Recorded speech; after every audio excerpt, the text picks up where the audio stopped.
Tapos yan guys, walang tira yan kahit malalaki. So mga itik lang kumakain dyan. Ayan guys, nandito tayo sa palayan. Ayan, mamulot tayo ng kuhol. Ayan. Ayan guys. Papakain ko sa mga itik ko guys kasi hindi na pwede yung itik natin ganyan. Kami ng pananim.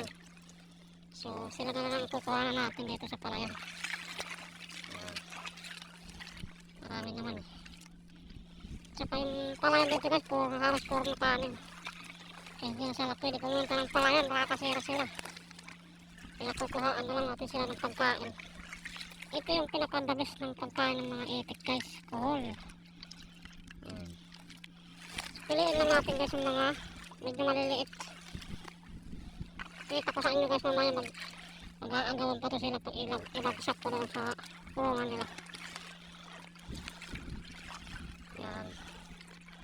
Sinakuha natin. Yan. Marami-rami din ang kaunti.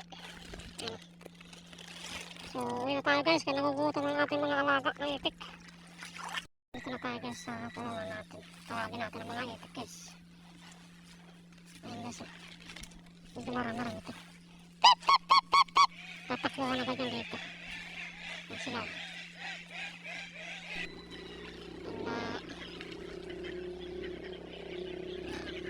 Tubog natin guys.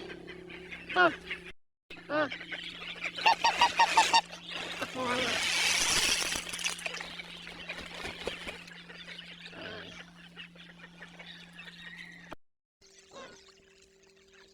Tapos yan guys. Walang tira yan at malalaki. So mga itik ang kumakain dyan. Yung mga pata na itik. Hindi masyado.